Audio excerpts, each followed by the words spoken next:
vous allez bien. Je vous retrouve aujourd'hui sur la chaîne YouTube pour une nouvelle vidéo qui sera un point lecture, comme vous l'aurez sûrement vu au titre, puisqu'il s'agit d'une vidéo au fil des livres. Il y a aujourd'hui une petite particularité, puisque d'habitude je vous présente mon avis sur mes 3 dernières lectures, mais là je vais vous donner mon avis vraiment complet que sur 2 de mes dernières lectures, puisqu'il y a un gros coup de cœur et j'ai vraiment beaucoup de choses à dire, que ce soit sur l'auteur, le livre, l'histoire. Donc je pense ensuite vous tourner une vidéo rien que pour ce livre, puisque j'ai pas envie que cette vidéo là dure une demi-heure non plus. Donc voilà, il y a de la jeunesse, de la chiclite et du young adulte, donc pour tous les goûts. Il y a une excellente lecture, une déception, un coup de cœur, donc voilà, il y a vraiment de tout dans cette vidéo et je pense qu'on va arrêter de blablater maintenant et commencer tout de suite, puisque j'ai quand même pas mal de choses à vous dire sur les 2 livres que j'ai à vous présenter. On commence tout de suite avec Rose et le fantôme du miroir de Holly Webb, paru chez Flammarion, donc le 4e et dernier tome de la saga Rose. Je pense que vous le savez, j'ai adoré tous les tomes précédents. J'ai d'ailleurs relu le tome 3 il y a peu de temps, c'est dans ma dernière vidéo au fil des livres. Si vous voulez mon avis sur ce tome 3, je vous laisse le lien dans la barre d'infos. Et j'avais adoré, encore une fois, de toute manière je l'avais déjà lu, je l'avais déjà adoré et j'avais hâte de me plonger dans ce livre que j'ai également beaucoup aimé. J'ai beaucoup aimé, encore une fois, l'intrigue. Je ne peux pas vraiment vous résumer ce livre parce que je ne veux pas vous spoiler les tomes précédents, mais on suit toujours le personnage de Rose qui est toujours apprentie magicienne chez son maître Monsieur Fontaine et qui va encore une fois se retrouver aux côtés de ses amis mêlés dans de folles aventures. Et voilà, l'intrigue encore une fois est très bien dans ce tome-là, comme je disais, le suspense est là. Moi, une fois que je commence un livre de cette saga, je peux juste plus m'arrêter, j'ai envie de savoir la suite. C'est une saga que j'aime vraiment beaucoup, je trouve la petite touche de magie, même l'histoire en elle-même. Voilà, j'adore toute cette saga, je la trouve vraiment très mignonne, les personnages sont très attachants. Tout d'abord, on va parler du personnage de Rose, qui dans ce tome-ci est en véritable quête d'identité. Elle se demande d'où elle vient, qui sont vraiment ses parents, puisque voilà, dans le premier tome, elle était dans un orphelinat, elle n'a jamais vraiment su d'où elle venait. Et j'ai trouvé ces moments vraiment très bien écrits de la part de l'auteur, très bien menés. Et j'ai aimé également le fait que les questions que se pose Rose, qu'on se pose également nous lecteurs, trouvent toutes leurs réponses à la fin du livre. Voilà, on n'est pas laissé avec une fin très ouverte qui prédit peut-être un prochain tome. Voilà, on a toutes les réponses aux questions. Et voilà, ça c'est une chose que j'aime beaucoup, puisque je pense que vous le savez maintenant, les fins ouvertes, j'ai un petit peu de mal avec ça. L'histoire de Rose d'ailleurs, puisque voilà, elle va découvrir d'où elle vient dans ce tome-ci, m'a beaucoup touchée. Je l'ai trouvée vraiment très triste, très poignante, très touchante. Elle est très bien écrite de la part de l'auteur. Et voilà, je m'attendais pas à ça, mais c'est vraiment une histoire très triste et voilà, ça m'a touchée, l'histoire de Rose. Pour en revenir au personnage, j'ai beaucoup aimé également dans ce tome-ci celui d'Isabella, donc appelée Bella, qui est la fille de Monsieur Fontaine. Dans les précédents tomes, c'est une fille assez pourri gâtée, assez pénible, voilà, c'est assez dur de l'apprécier. Si on m'aurait dit lorsque je lisais le premier tome qu'en lisant le 4e, je serais attachée à ce personnage, je pense que je ne l'aurais pas cru tout simplement, mais ce fut le cas puisque dans ce tome-ci, Isabella découvre ses pouvoirs et ça lui fait un petit peu peur. C'est un monde qu'elle ne connaît pas forcément très bien, elle a un petit peu de mal à les manier, à les manipuler et j'ai trouvé ça vraiment très touchant. C'est un personnage auquel je me suis attachée dans ce 4e et dernier tome. Voilà, dernier tome de la saga. Ça m'a fait un petit pincement au cœur de me dire que maintenant c'est terminé. Je pense donc peut-être lire Lily, qui est, il me semble, un dérivé de cette saga. En tous les cas, c'est un petit peu dans le même univers et qui est également écrit par Holly Webb et qui a aussi de très belles couvertures. C'était le petit message de la fille superficielle du jour. Bref, refermons cette parenthèse. Et c'est une super saga que franchement je peux que vous conseiller. C'est mignon, c'est attachant, c'est peut-être trop jeunesse pour certains, mais vous savez, maintenant je pense la jeunesse, le young adulte, c'est des genres que j'adore, donc moi ça ne me dérange pas. Je trouve cette saga vraiment très mignonne. En plus on a une petite touche d'humour avec Gus, le chat, que j'adore, qui est juste trop chou. Il me fait toujours sourire, rire, franchement, c'est un personnage génial. Et c'est une saga qui, dans son ensemble, est vraiment géniale, que je peux que vous recommander. Et j'ai passé un excellent moment en lisant les 4 tomes de cette saga et j'ai hâte de lire d'autres livres de cet auteur. J'ai ensuite enchaîné avec un 2e tome sur lequel j'ai un avis beaucoup plus mitigé. Il s'agit de L'âge de raison, donc c'est le 2e tome de la trilogie Bridget Jones de Helen Fielding. Ici c'est paru aux éditions Albin Michel. Donc là le soleil a décidé de jouer à cache-cache. Je suis désolée pour la luminosité changeante. Donc le premier tome, je vous en ai parlé dans ma précédente vidéo au fil des livres, encore une fois, vous trouverez le lien dans la barre d'infos, n'était pas un coup de cœur, voilà, j'avais beaucoup de choses qui m'avaient dérangé. Malgré tout, j'avais passé une assez bonne lecture dans l'ensemble. Mon objectif est de terminer cette saga en lisant le 3e tome qui est sorti il n'y a pas longtemps. Je ne saurais pas vous dire chez quelle édition, mais il est présent à ma médiathèque, donc je comptais l'emprunter et terminer cette saga. Cependant, j'ai eu vraiment beaucoup de mal avec ce second tome. On va commencer par les points positifs. L'humour, voilà, c'est Bridget Jones, c'est une saga vraiment très drôle, qu'on prend toujours beaucoup de plaisir à lire. Ce tome-ci m'a fait beaucoup plus rire que le premier, d'ailleurs, par l'occasion.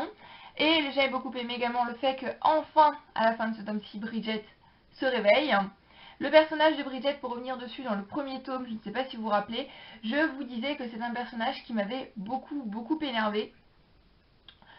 Pour son obsession avec son poids. Voilà, 59 kilos, elle se disait à la limite de l'obésité, pardon. Elle était vraiment obsédée avec ça et c'est une chose qui m'avait hautement agacée.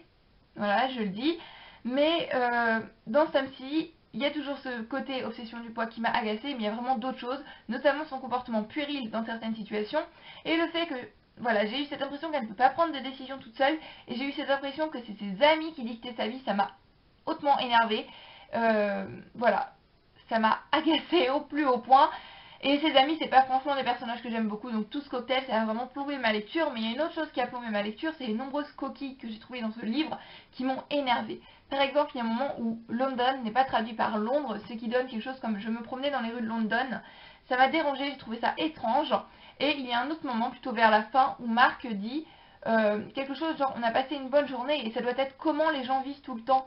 Comment les gens vivent, ce n'est absolument pas français, ça m'a plombé dans ma lecture, ça m'a vraiment dérangé. Je pars du principe que de grosses maisons d'édition comme Albin Michel peuvent avoir des gens pour relire leurs livres et éviter d'avoir des fautes aussi grosses. Voilà, ça m'a vraiment dérangé, en plus du personnage de Bridget que j'aimais pas et de l'histoire qui, j'avais l'impression par moments, partait juste en cacahuète totale. Donc voilà, je vais arrêter de massacrer ce livre, je pense, et vous dire finalement que pour ce deuxième tome, j'ai un avis plus que mitigé. Malgré tout, je continue mon objectif qui est de poursuivre cette saga et de la terminer. J'ai entendu des avis assez mitigés et d'autres un petit peu mieux sur le 3e tome, et j'espère que ça va le faire, même si j'y vais quand même avec pas mal d'appréhension, puisque pour l'instant, cette saga avec moi, ça ne le fait pas. Pourtant, la chick lit est un genre que j'adore, que j'aime beaucoup. Je pense qu'on peut considérer Bridget Jones et Nan Fielding comme des classiques de la chick lit, mais avec moi, je pense que ça ne passe pas. En tous les cas, ça passe très mal. Ensuite, je vais vous parler rapidement du dernier livre que j'ai lu, qui est un énorme coup de cœur et qui pour moi, je pense, n'est pas assez connu. Il s'agit de Populaire, l'histoire vraie d'une geek devenue reine du vintage, de, attention, je vais essayer de ne pas écorcher le nom de l'auteur, si je l'écorche, je suis vraiment désolée, Maya Van Wagenen, paru aux éditions Michel Lafon. Alors ce livre-là, je n'en ai pas du tout entendu parler sur la blogo. Il est sorti en 2014, donc assez récemment, on va dire. Et il est juste génial. Franchement, j'ai juste hâte de vous faire la vidéo sur ce livre-là puisque ça vaut le coup. Il est juste parfait.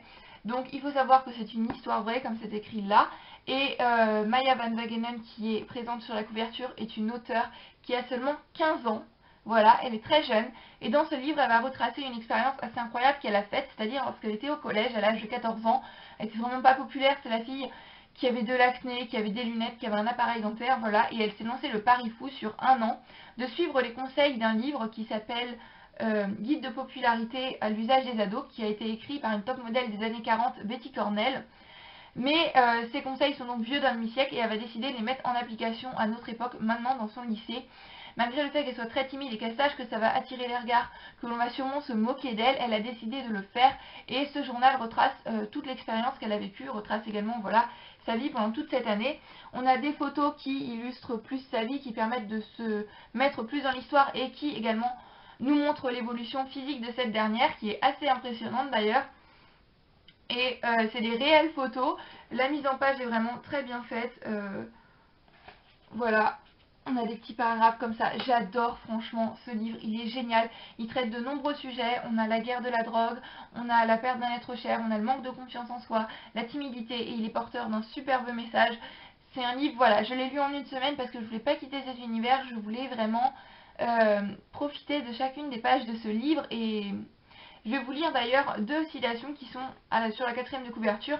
La première est de Margaret Stoll, qui est l'auteur de la saga Chronique des Enchanteurs, je ne sais plus trop comment elle s'appelle, donc l'auteur de Sublime Créature, qui dit « Décalée et drôle, Maya est surtout très douée.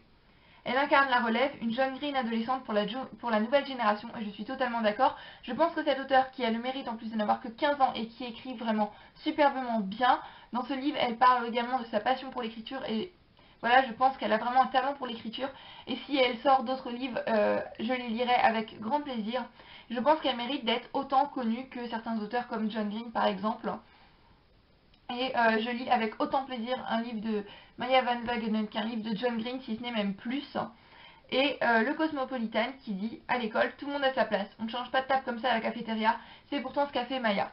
Donc voilà, c'est un livre que je ne peux que vous conseiller et je vous en dirai plus dans une vidéo coup de cœur sur ce livre que je vais d'ailleurs vous filmer aujourd'hui avec une ou deux autres vidéos. Donc voilà, je me fais un petit marathon aujourd'hui. En tous les cas, cette vidéo sur ce livre-là arrivera peut-être dans les jours qui suivent ou alors courant de la semaine prochaine, je ne sais pas pour le moment, je n'ai pas fixé de date.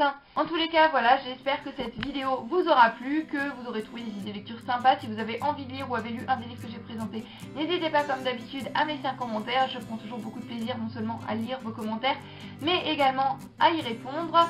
Donc voilà, j'espère que vous avez passé un bon moment en regardant cette vidéo, même si la luminosité me joue des tours en ce moment. Je suis vraiment désolée et je m'en excuse encore une fois.